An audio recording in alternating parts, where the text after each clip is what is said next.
Quisiera darles la bienvenida a este webinar.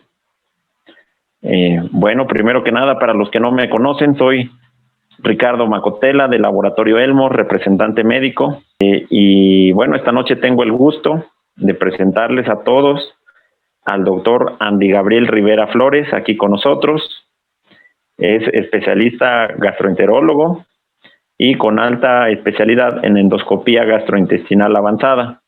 Ok, muy buenas noches. Muchísimas gracias, Ricardo, por la presentación y un agradecimiento pues, por la oportunidad de poder compartir con ustedes esta noche un tema que pues, es un tema del día a día, que prácticamente una alta cantidad de pacientes que nos visitan pues van a tener estas enfermedades y decirles que pues estamos en confianza, cualquier duda, pregunta o algo, sin ningún problema pueden hacerlas en el chat o por micrófono y la podemos ir contestando sin ningún problema.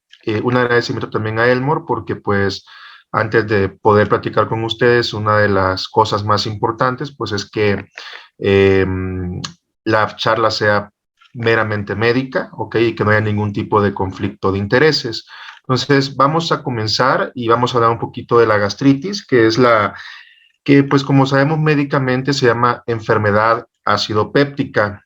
Vamos a ver los objetivos que van a ser definir esta enfermedad, conocer las causas, vamos a mencionar dos de las más importantes y vamos a ver un cuadrito donde están prácticamente todas, pero vamos a hablar sobre todo del Helicobacter pylori y los AINES, que son las más comunes. La duda que hay, ¿no? ¿Cómo podemos hacer el mejor diagnóstico? Que siempre nos preguntan los pacientes. Y explicar un poquito también el tratamiento, que cuál es el mejor y todas estas cuestiones. Pues como sabemos, el término úlcera gastrodenal, úlcera péptica, acidopéptica, es un término que engloba lo que son las úlceras, erosiones en el estómago y duodeno, que pueden ser de diferentes causas. Estas lesiones pépticas se llaman así, como sabemos, porque hay un exceso de pepsina y esto es lo que produce una rotura de las mucosas, independientemente de cuál sea la causa. Entonces, como sabemos, la pepsina es la que pues, tiene este potencial efecto de romper las mucosas. Sabemos que gastritis es inflamación del estómago, úlcera. Esto es importante porque es una rotura de la mucosa que mide más de 5 milímetros o más de la cubierta de la mucosa. Esa es la diferencia, ¿ok? Entre una úlcera y una erosión. La erosión es una rotura menor de 5 milímetros y pues la diferenciarlo endoscópicamente, pues obviamente depende de cada endoscopista y pues obviamente una lesión muy grande pues se va a diferenciar. Es importante pues que sepamos que cuando una úlcera es de más de 2 centímetros, la consideramos una úlcera maligna y, perdón, una úlcera gigante, perdón, que la primera causa va a ser la... sí, buenas, escuché una pregunta.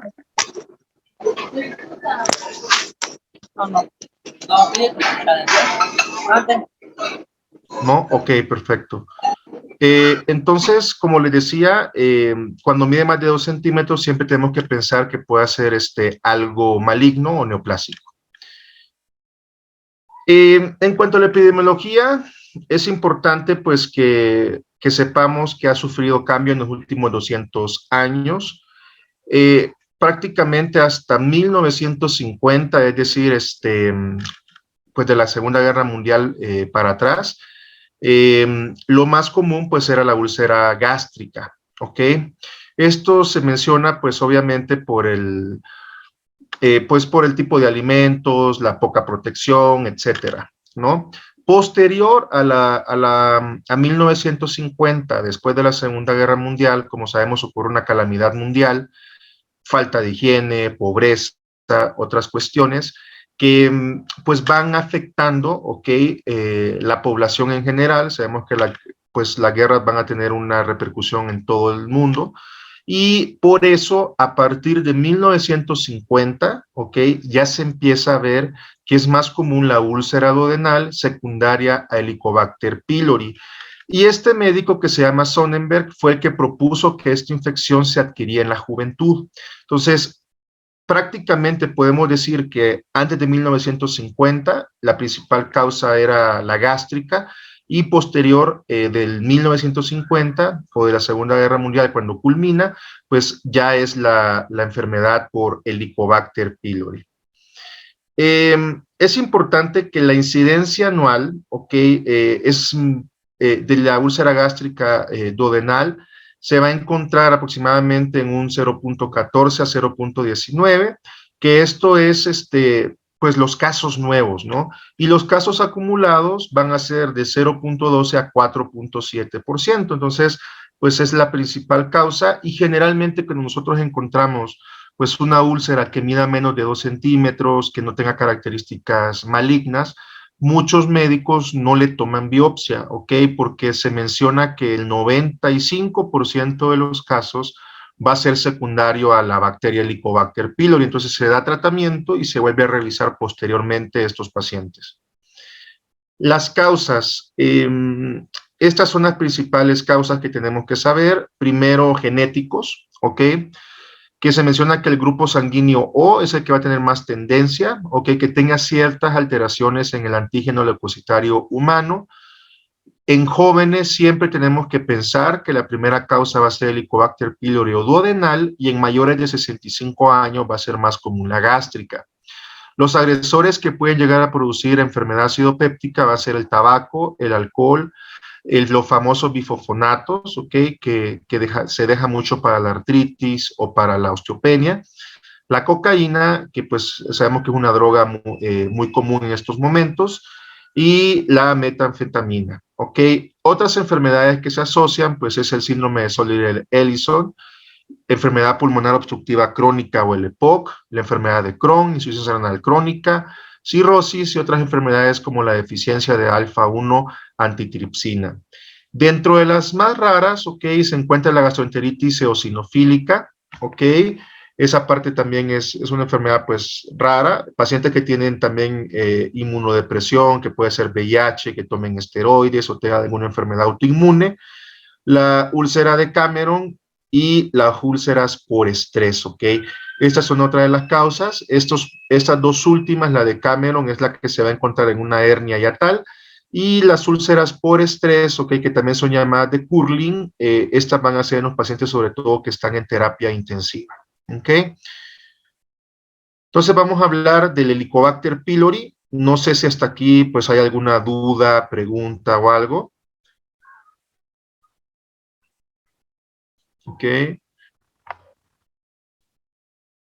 Perfecto. En el chat al momento no hay nada, doctor.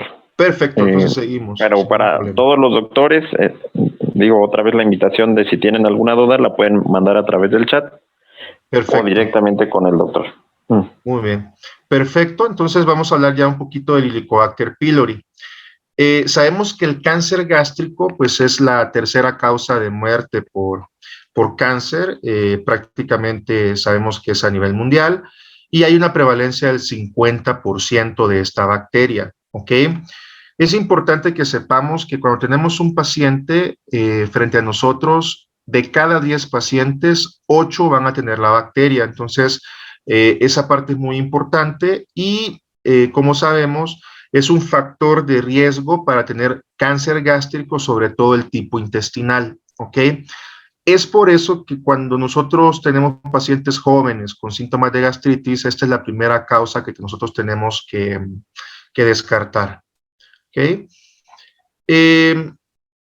¿Cuáles son los factores de riesgo? Pues básicamente el nivel socioeconómico. Sabemos que la mayoría de nuestra población en toda Latinoamérica pues tiene un nivel socioeconómico entre pobre y muy pobre, entonces por eso en nuestros países hay una prevalencia tan alta del 80%.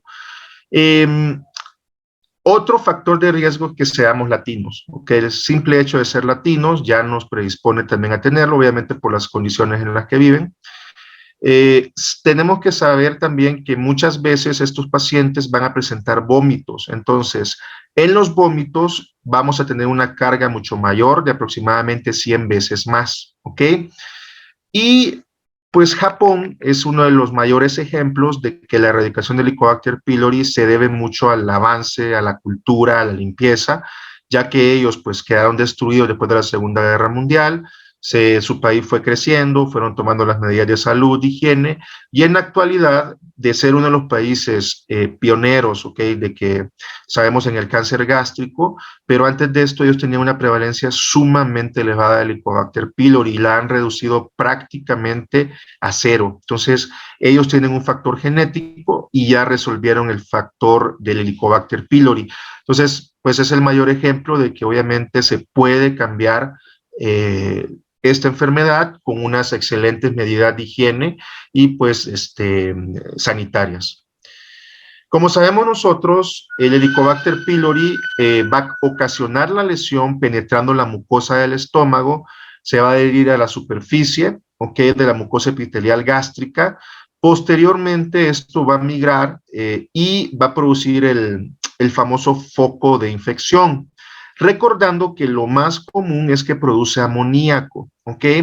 Y la urea, esta es la que produce que neutralice el ácido gástrico. Es por eso que nosotros la prueba de aliento tiene urea, ¿ok? Porque es lo que produce que la bacteria no esté en contacto con el medio ácido. Y recordar que pues es la única bacteria en todo nuestro organismo que puede sobrevivir al medio tan ácido que tiene el estómago. Una vez que pues ya la urea hizo su función, entonces empieza a proliferarse y por último, pues obviamente al no haber ningún tipo de protección gástrica en la mucosa, entonces ya empieza a producir la inflamación y pues la famosa atrofia, la metaplasia y posteriormente el cáncer. ¿Qué es importante que sepamos con esta bacteria? ¿Ok? El 100% de los pacientes ya van a tener una gastritis, ¿ok? Que pues se va a considerar crónica, ¿ok? Y como vamos a ver más adelante, va a producir ciertos hallazgos endoscópicos que nos sugieren de esta bacteria. Va a producir enfermedades, ¿ok? Como sabemos, la dispepsia es la principal causa por la que llegan los pacientes a nuestros consultorios, que es dolor, inflamación, eructos, sensación de saciedad precoz, de plenitud postprandial. También pues una úlcera péptica, generalmente duodenal, entonces recordemos que la característica de esta o la que la diferencia clínicamente es que la gástrica da síntomas durante el día o después de comer y la duodenal hace que el paciente tienda a comer más alimentos porque al comer se le calma el dolor y el dolor tiende a levantar al paciente en la noche. Entonces, esa es una de las principales diferencias clínicas. Sabemos que también aumenta el cáncer gástrico y el cáncer de colon. Aparte, también se asocia con aterosclerosis y otra cosa muy importante, recordar que muchos pacientes los envían los hematólogos, ¿ok? Obviamente ustedes son los primeros que miran una anemia, muchas veces lo refieren directamente con el hematólogo o en algunas otras ocasiones nos lo envían a nosotros los gastroenterólogos o al internista. La anemia también puede ser producida por la bacteria. Otra de las cosas que también puede llegar a producir es trombocitopenia o plaquetas bajas y produce un déficit de cobalamina y también la anemia, ok, como vimos, produce un aumento del cáncer colorectal, ok. Entonces, esas son los principales síntomas que se pueden llegar a asociar. Hay otros que están en duda, ¿ok? Que pues pueden producir también hasta síntomas neurológicos, pero hasta ahorita la anemia y la trombocitopenia son cosas que ya están 100% comprobadas que son secundarias a la bacteria. Y como pueden ustedes apreciar, entonces, recordar que el 80% de los pacientes no va a tener ningún síntoma, ¿ok? Que eso es importante y, sin embargo, van a estar asintomáticos, pero ya van a tener una gastritis crónica. Posteriormente, aproximadamente del 15 al 20% van a desarrollar la gastritis crónica atrófica, ¿ok? Con metaplasia intestinal y una úlcera gástrica o duodenal, y menos del 1% pues puede llegar a producir un cáncer gástrico. Entonces, esto es importante porque como sabemos, la población joven en la actualidad es la que más está padeciendo de este tipo de cáncer y pues es uno de los más agresivos y que tiene pues desenlaces fatales, ¿ok? Muy calamitosos. Otra de las dudas que se tiene mucho, que el paciente nos pregunta mucho es, ¿cuál es la mejor prueba? Doctor, ¿qué es lo mejor que yo puedo hacer? Bueno, recordar que casi todos los pacientes ya van a haber tomado IVPs, ¿ok? Algún omeprazol, pantoprazol, cualquiera de todos estos, el paciente en la mayoría de los casos ya lo ha tomado. Muchas veces también tenemos que ver lo económico, ¿no? Del paciente, que muchas veces no tengan un recurso económico para poder hacer estudios algo ostentosos. Entonces, es importante diferenciar en dos escenarios, ¿no? Uno que queremos hacer el diagnóstico de la enfermedad y otro que queremos hacer el seguimiento de erradicación o que ya la hayamos eliminado. Para detectar la bacteria, la prueba de aliento, el antígeno en heces, son igual de buenas, tienen un 95% de sensibilidad y especificidad, ¿ok? Entonces, esa parte es muy importante.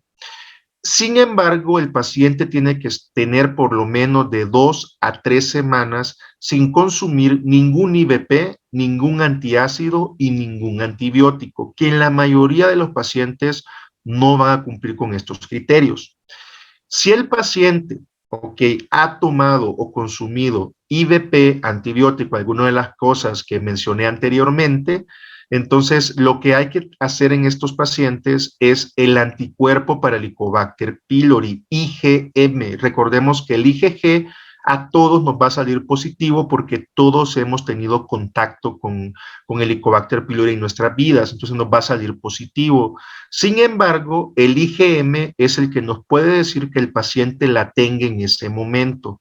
Eso lo utilizan mucho los japoneses también, y si sale positivo se le da tratamiento que lo vamos a ver más adelante.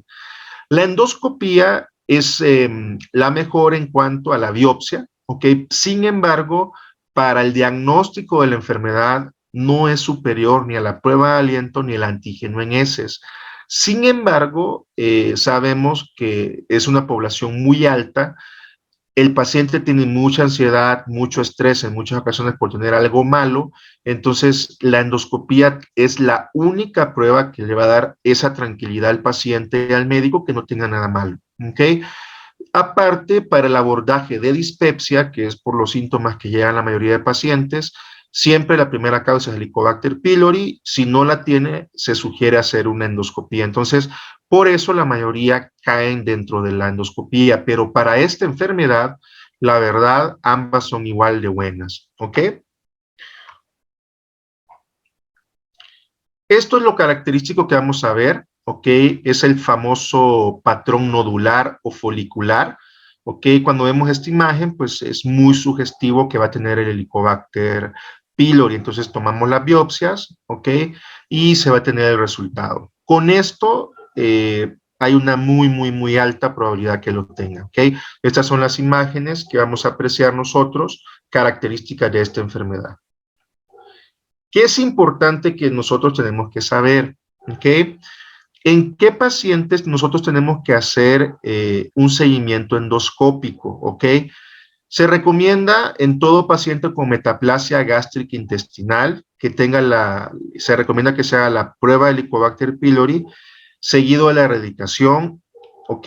En lugar de no hacer la prueba de no erradicación. Entonces, ¿qué es esto? Pues detectamos el Helicobacter pylori, le damos tratamiento y se sugiere en todo paciente hacer la prueba de erradicación, que generalmente le realizamos un mes después de finalizado el tratamiento.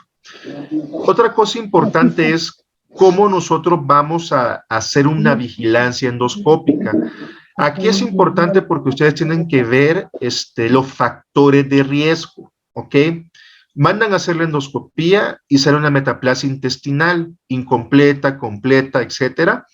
Entonces, nosotros simplemente por ser latinos, ¿ok? Ya tenemos un factor de riesgo y nosotros tenemos que hacernos la endoscopía de manera anual, ¿ok? Realmente es muy difícil la cultura, lo económico, que esto lo hagan los pacientes. Pero es importante hacer un hincapié que si le salió que tiene metaplasia intestinal o es pues, latino como todos, tiene que hacérselo una vez al año, ¿ok? Esa parte es muy importante. Y como esta que ven aquí, la ASGE es la guía americana y la ESGE es la europea. Nosotros generalmente nos regimos más por las europeas y ellos recomiendan de 1 a 2 años y todo paciente con datos de metaplasia intestinal debe ser tratado como Helicobacter pylori. Este también es otro punto importante, porque muchas veces pues el paciente llega al resultado de la biopsia y le sale nada más, bueno, el paciente tiene datos de gastritis inespecífica con datos de metaplasia. Sea completa o incompleta, tienen que darle tratamiento para Helicobacter pylori. Entonces, esa parte es muy importante que quede claro, okay, para que den un abordaje adecuado a los pacientes. ¿Cuáles son las indicaciones de dar un tratamiento de erradicación? Ok, bueno, que tenga una dispepsia orgánica. Recuerden que orgánico quiere decir que tiene una enfermedad, en este caso Helicobacter pylori. Antecedentes de cáncer gástrico en familiares de primer grado, ¿ok? Esto nosotros muy raramente lo vamos a ver, generalmente es en países como Japón, que es hereditario. Que hayan tenido ya antecedente de un MALT, que es un linfoma asociado al Helicobacter pylori de bajo grado, que el paciente le hagamos de todo, no le encontramos nada, ¿ok? Entonces se le cataloga como una dispepsia funcional y pues que no encontramos ninguna causa de sus síntomas. En esos casos también está indicado el tratamiento. Si ya lo vio el hematólogo, le descartó cualquier tipo de causa de anemia, también se puede dar el tratamiento para el Helicobacter pylori, e igualmente si el hematólogo ya le hizo todos los análisis de una trombocitopenia, también está indicado dar el tratamiento para el Helicobacter pylori.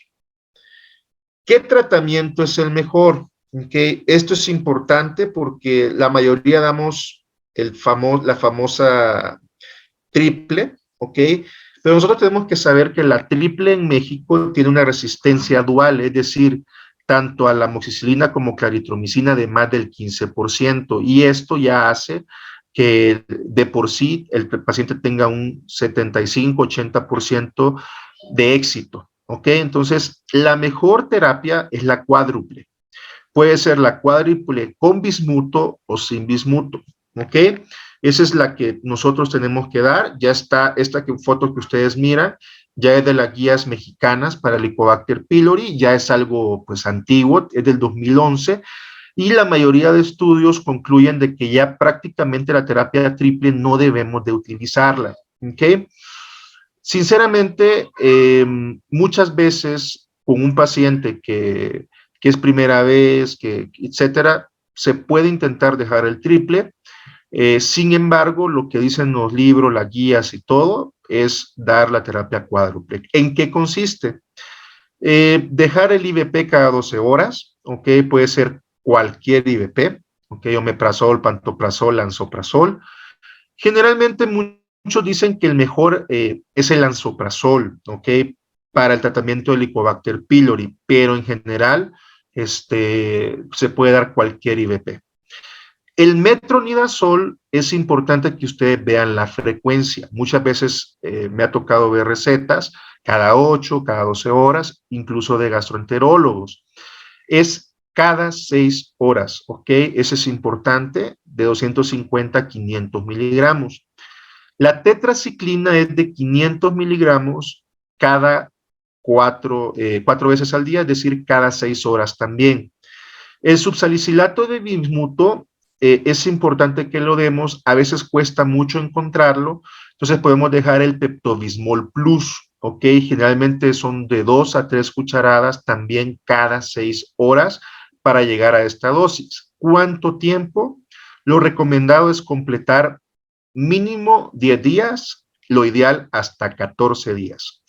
Y la otra, ok, que es la que se da sin bismuto, ok, entonces es, como pueden ver, la única diferencia es que se agrega la terapia triple, ok, el IVP, amoxiclaritro, y se agrega el metronidazol. Esa es la diferencia entre una u otra, y que también es importante que pues recordemos la dosis, que es cada 6 horas el metronidazol. ¿Ok?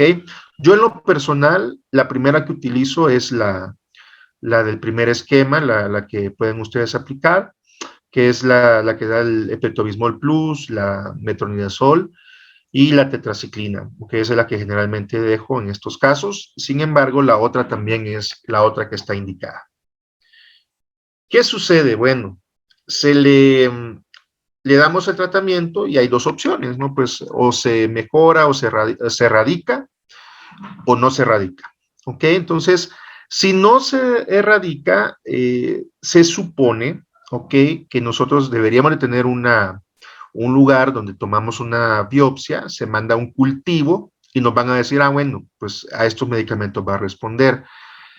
Sin embargo, la mayoría de países pues no vamos a contar con esto. Se estaba haciendo un estudio aquí en México, pero básicamente estaba en el INDE, lo estaban realizando, y pues obviamente con todo esto de la pandemia y todo esto, pues se ha paralizado y no tiene mucho tiempo. Se tiene como 3 años de estar haciendo esto, muy poca gente sabe y pues no es datos así muy grandes, ¿no? Entonces, ¿qué sigue? Bueno, si usamos la terapia que les dije, que era la sin-bismuto, ¿ok?, que es la triple más el metronidazol, recomiendan que se haga la cuádruple con bismuto, ¿ok? Otra opción que podemos hacer es agregar la levofloxacina, ¿ok? Entonces es el otro tratamiento que también podemos aplicar.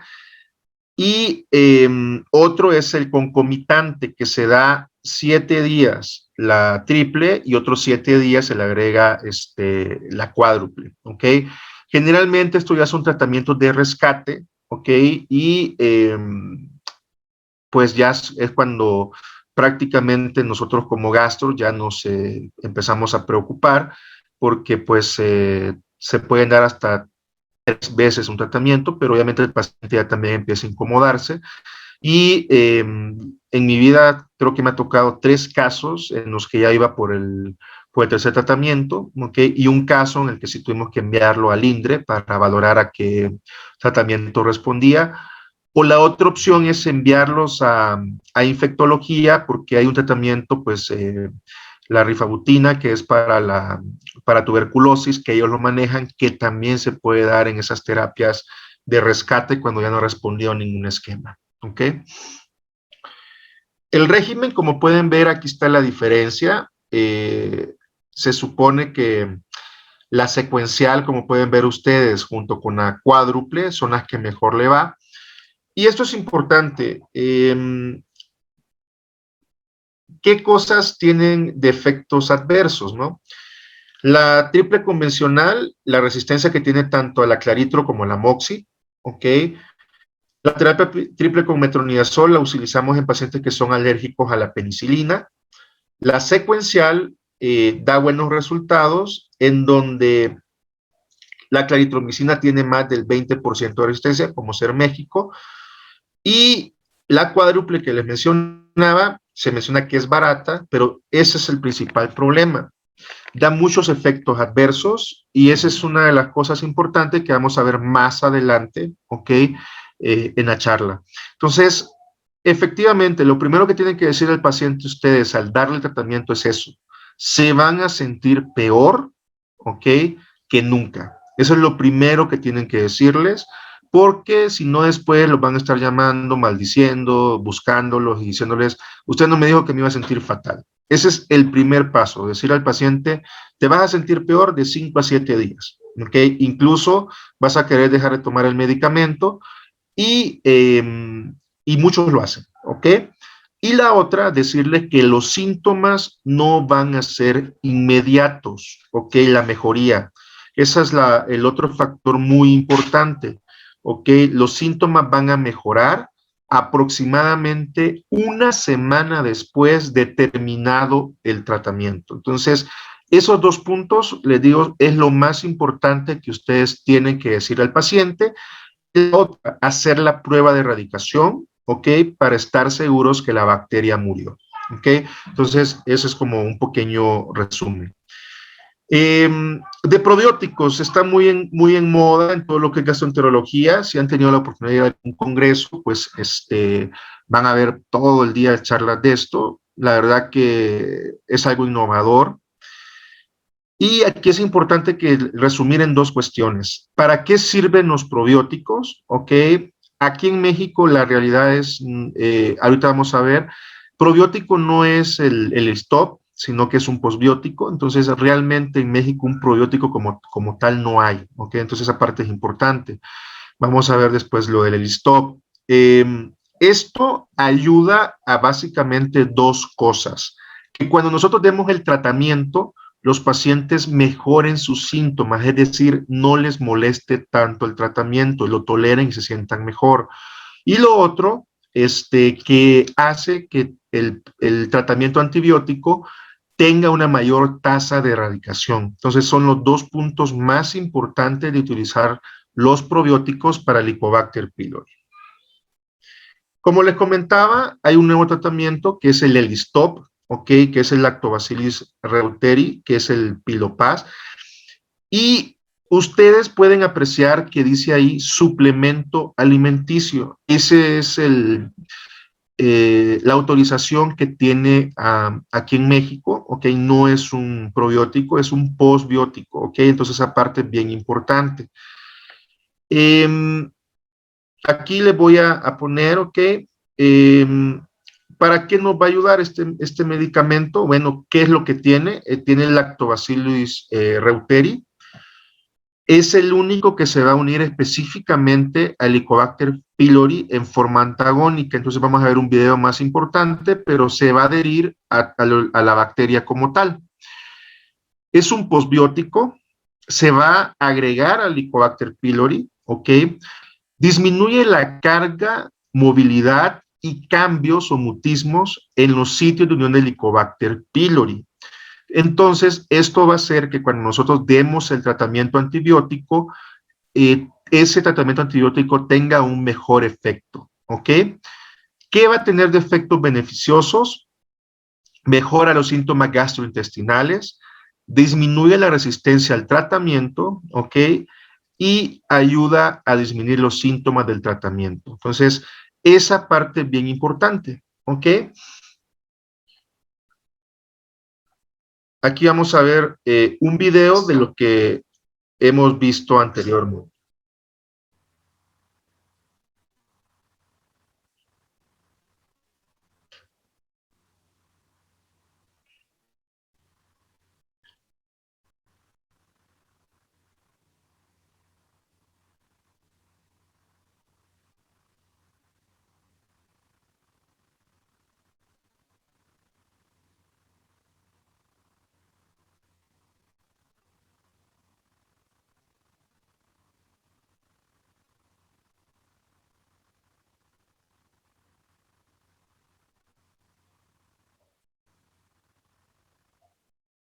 Ok, entonces como pudieron apreciar, ese es el efecto del medicamento, se adhiere al Helicobacter pylori, hace que cuando le demos tratamiento para antibiótico, pues tenga un mejor resultado, ¿ok?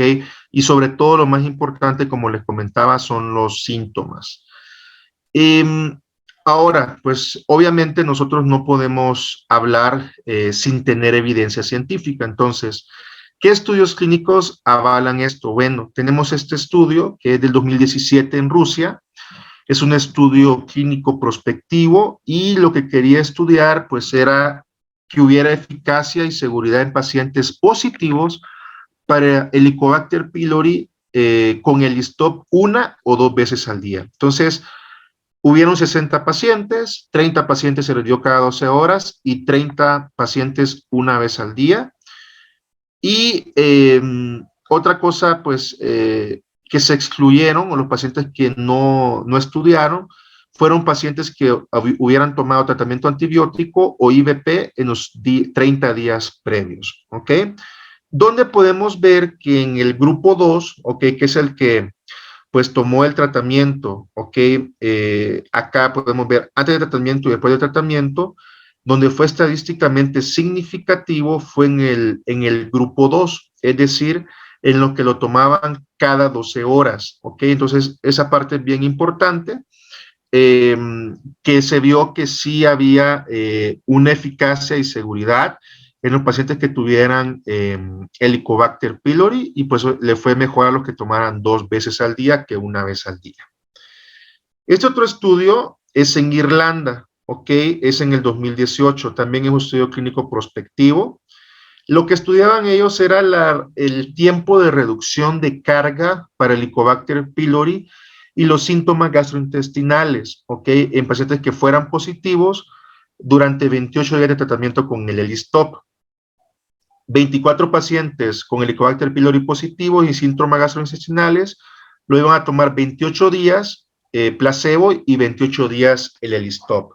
Entonces, se observó que en estos pacientes igual se excluyeron los que tomaban IVP o antibióticos, y los resultados de este estudio es que sí disminuían lo que era la carga bacteriana y los síntomas a los 56 días de tratamiento. Es decir, que el primer mes se estudió con placebo y los otros 28 días a los 56 días ya con el ELISTOP. Y al comparar al final, pues ellos encontraron que sí hubo la disminución de síntomas y de carga bacteriana. ¿Ok? Lo midieron con la prueba de aliento. El otro es de Rusia también en 2015, un estudio clínico prospectivo.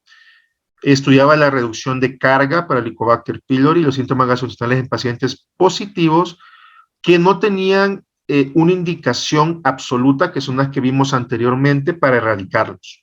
Entonces, en estos pacientes, fueron 30 pacientes con Helicobacter pylori, positivos, ok, se lo dieron 200 miligramos de ELISTOP por 4 semanas, ok, y donde podemos apreciar que se vio una mejoría importante, como podemos ver, en el dolor o la sensación de vacío en el estómago fue igual a los 14-28 días, dolor después de comer fue mejor a los 14 días, también esa molestia después de comer, ¿ok?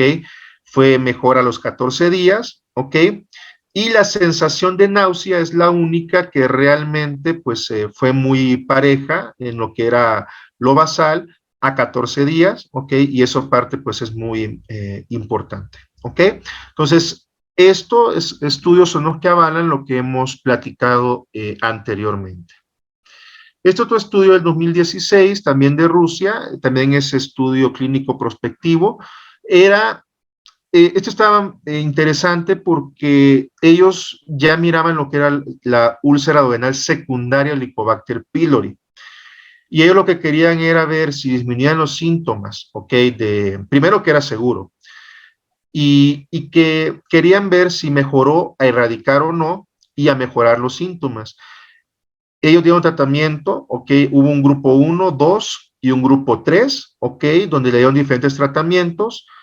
En el grupo 3 agregaron el tratamiento con Pilopaz, y miraron que comparado con los otros 2 grupos hubo una mejoría del 10% de la erradicación, ¿ok?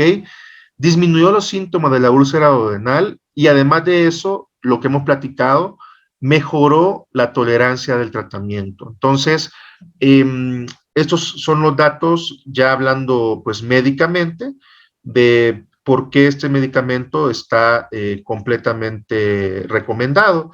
Y esto pues es de qué está formado, ¿ok? La dosis diaria son de 2 por 10 a las 10 células no viables, que son 20,000 millones de unidades formadoras de colonias, ¿ok? Y esta es la dosis que vamos a dar aproximadamente de 1 a 2 cápsulas, ¿ok?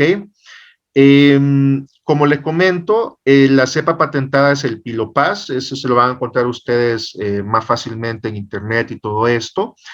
Aquí en México, como les comentaba, es un suplemento alimenticio, y no hay ningún dato, ¿no?, que el Lactobacillus reuteri pues tenga algún potencial tóxico o patógeno en humanos. Como conclusiones, la causa más común de Helicobacter pylori, de enfermedad acidopéptica, es Helicobacter pylori aines. El mejor método diagnóstico, pues la verdad es sospecharlo, ¿ok? Y como les comentaba, depende cada paciente. Entonces no existe un mejor método diagnóstico, sino individualizar a cada paciente. El tratamiento indicado en México y a nivel mundial es el cuádruple, ¿ok? Y el uso del posbiótico del Listop va a disminuir los síntomas del tratamiento y mejora la tasa de erradicación, ¿ok? Entonces, estos son pues, los datos más importantes y la práctica que pues hemos llevado a cabo. No sé si hay alguna duda o comentario, pregunta o algo que tengan. Buenas noches a todos. Invito a todos los doctores a que si tienen alguna duda, ahora es el momento, ya sea a través del micrófono o a través del chat. Y buenas noches. Sí, buenas noches. Bueno, primeramente felicidades, su plática estuvo excelente. Gracias. Tenía yo dudas, tengo pacientes que tienen Helicobacter pylori, y mi pregunta era, ya me la resolvió, ¿con qué seguimiento puede ir hacerse la endoscopía? Porque tienen metaplasia, porque salieron con el Helicobacter, llevan un seguimiento, pero me quedó muy claro que es anualmente. Exacto. En nuestro medio sí, ¿ok? Porque somos latinos. Entonces, desgraciadamente, pues desde ahí, decirle al paciente que idealmente, pues es una vez al año, ¿ok? Desgraciadamente tenemos ese factor de riesgo y esa indicación. Y la otra, pues, es la metaplasia, como usted comentó. Entonces, pues, agradezco que sí pusiera atención a los comentarios que hicimos. Y sí, la verdad, esto es algo nuevo. Son unas guías del 2020 que salieron en la Asociación Americana de Endoscopía Gastrointestinal. Y otra cosa también importante es que muchas veces las biopsias les van a salir sin datos de Helicobacter pylori, pero con metaplasia. Entonces, recordar que en esos casos también tenemos que dar este tratamiento, ¿ok? De Helicobacter pylori. Y recuerden que hay que hacer siempre la prueba de erradicación y decir al paciente que los europeos, ellos sí recomiendan de 1 a 2 años, ¿ok? Y los americanos 1 año. Entonces, decirle que ese es el lapso de seguimiento endoscópico. Doctor, una pregunta más, discúlpeme. Los probióticos, ya mi paciente sale negativo. ¿Por cuánto tiempo podemos, me imagino anualmente, los probióticos de forma preventiva? Fíjese que no. El posbiótico, en este caso el Elistop, es el único que existe en México para Helicobacter pylori, ¿ok? Eso es importante. El único posbiótico iba a venir hace año y medio, 1 año más o menos, es el BCLN3, que es un japonés. Ese es el único probiótico realmente aprobado a nivel mundial que tiene muchas utilidades para Helicobacter pylori, para enfermedad inflamatoria intestinal, para CUSI. Entonces, ese es el que tiene los mejores resultados. No ha llegado a México, ¿ok? El Elistop, como les comentaba, es un posbiótico o un suplemento alimenticio. Lo ideal es, vamos a responder la pregunta que está en el chat, es darlo junto con el tratamiento, ¿ok? Es lo ideal. Si el paciente no cumple con los criterios de erradicación, ¿ok? O pues no encuentran ninguna causa, que es la famosa dispepsia funcional, se puede dejar por 14 días hasta 1 mes, ¿ok?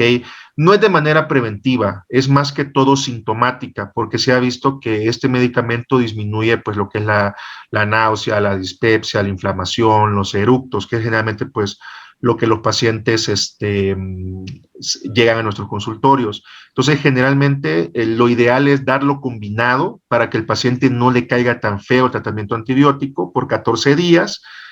Si no tiene, no le van a dar el tratamiento y nada más es sintomático, entonces dárselo cuando tenga síntomas de 14 a 28 días, ¿ok? Que es lo que está indicado. Le agradezco mucho, doctor. Felicidades. Gracias. Ok, bueno, mira, es importante que muchos quieren hacer erradicación total, como tú comentas. Mira, el término como tal no existe, ¿ok? Es erradicación y nada más, ¿ok? No existe una erradicación parcial o total. no importa qué tratamiento les des, o sea, a mí me ha tocado ver que les dejan gentamicina, pues amikacina, etcétera, para erradicar la bacteria. O sea, sí me ha tocado casos, o que le dicen, no, ¿sabes qué? Es que tomado te va a hacer mucho daño, te lo vamos a poner inyectado. ¿Ok? Recuerden lo que vimos, dónde vive la bacteria, dónde está, entonces vive en el estómago. Lo que es inyectado no va a servir absolutamente para nada. Hay estudios como no se imaginan, ¿ok? De tratamientos que quieren implementar, pero hasta la fecha el mejor es el cuádruple.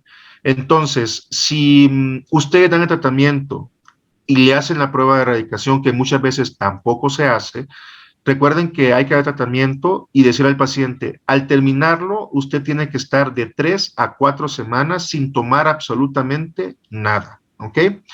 Porque si toma omeprazol o algo, su prueba no va a servir y no vamos a saber si la bacteria está viva o no. Y eso es bien importante que se lo dejen claro al paciente. Al mes de terminar el tratamiento o a las 3 semanas, le vuelven a repetir, recuerden esto, ¿ok? La prueba de aliento o antígeno en heces. El anticuerpo para el Helicobacter pylori no sirve para erradicación, solamente el antígeno en heces o la prueba de aliento. Si sale negativa, usted le dice al paciente ya se curó y ya está erradicado. Como tú dices, totalmente ya está erradicado. Si sale positivo, decirle que hay que darle un tratamiento de segunda línea y que puede volver a salir positivo. Entonces ya tú le dejas las terapias alternativas, pero no existe ese término de erradicación total, o sea, lo erradicas o no lo erradicas. Y no va, ya están estudiados los tratamientos y no hay que pues decir, ah, bueno, pues le voy a dejar X tratamiento, que te digo, sí me ha tocado verlo, absolutamente no. Sí, efectivamente, los síntomas que más se quejan el paciente, aquí está la pregunta del doctor Arechega, dice que ¿qué es lo que más le molesta a los pacientes con el tratamiento? Él me comenta que es el sabor de boca y la diarrea. Sí, efectivamente el sabor de boca es, me imagino otro que usted deja el metronidazol, entonces uno de los principales efectos del metronidazol, efectivamente es el sabor metálico o amargo. Y efectivamente, pues al dar tratamiento antibióticos, también los pacientes pueden llegar a tener diarrea.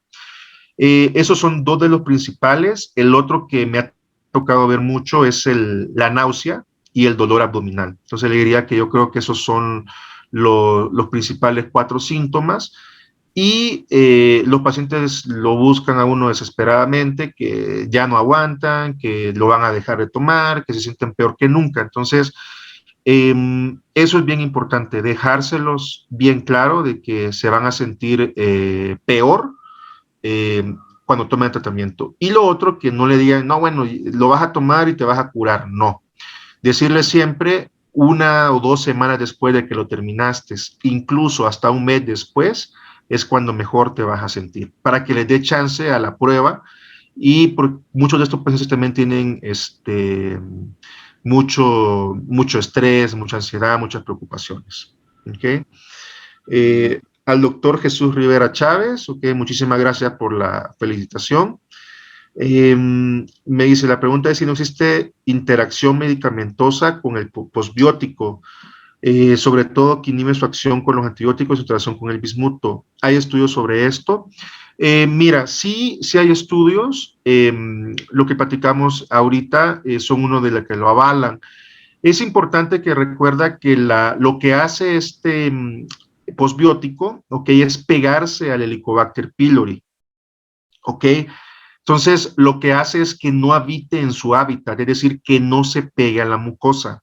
Una vez que se ha despegado de la mucosa, recuerdan ustedes que esa es la finalidad del tratamiento, ok. Si nosotros no damos el IVP, entonces la bacteria va a estar ahí porque está ácido. Entonces, la finalidad de esto es dar el IVP para disminuir la acidez, dar el antibiótico y que le haga efecto. Entonces, por eso es que se da el posbiótico junto con el IVP, ¿ok? Para que baje a la acidez, atrape la bacteria y demos posteriormente el antibiótico, ¿ok? ¿Alguien más con alguna duda? Aquí hay una. Ok. Sí, doctor Arechaga, efectivamente la levo da menos efectos adversos.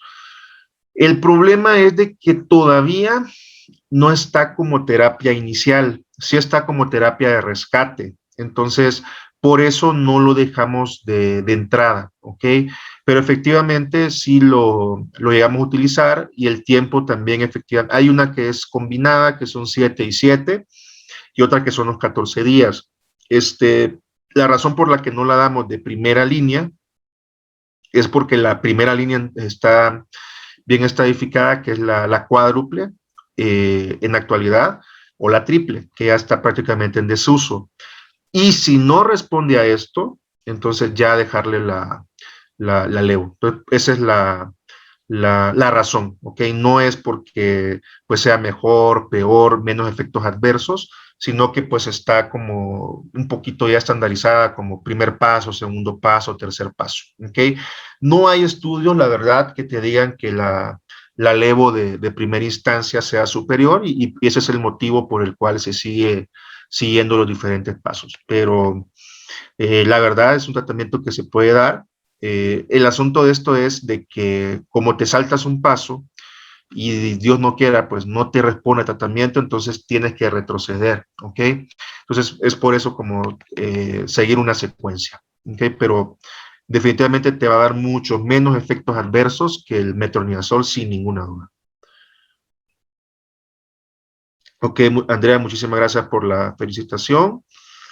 Y tengo otra pregunta aquí de Joaquín Sánchez.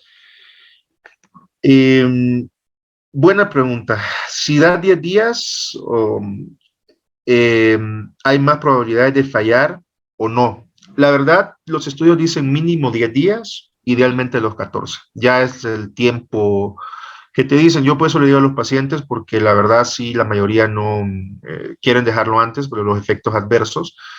Trata de aguantar por lo menos 10 días, ¿ok? Ya se supone que en 10 días da el mismo efecto que los 14 días, ¿ok? Entonces ya no hay prácticamente ninguna diferencia en que lo dé 10 días a 14 días. Entonces el tiempo mínimo es de 10 días, idealmente hasta 14 días. Entonces sí traten que el paciente llegue a los 10 días de tratamiento, ¿ok? Porque es el pico en el que se ha visto que no hay ninguna diferencia en que lo dé 10, 11, 12, 13 o 14 días. ¿Okay? Entonces, no, la respuesta es, no hay una menor o mayor probabilidad de que fallen, ¿no?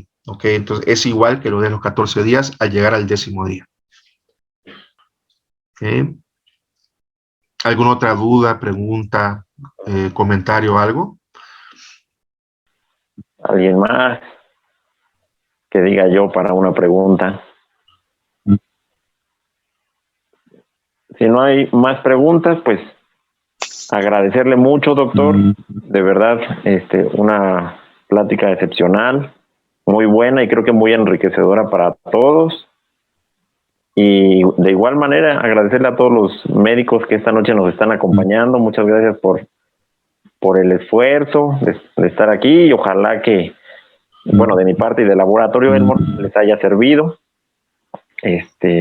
Y bueno, estén atentos a más pláticas, pero por esta noche muchas gracias a todos los participantes. Muy buenas noches y pues gracias por los comentarios, las preguntas y pues por estar conectados. Pero pues creo que es de bastante utilidad que podamos platicar y aclarar dudas, preguntas y agradecer pues a Ricardo por la oportunidad y pues también a Elmo, ¿no? Entonces muchísimas gracias, muy buenas noches y cualquier duda o pregunta o algo pues estamos a la orden. Muchísimas gracias a todos. Que estén bien y muy buenas noches. Buenas noches.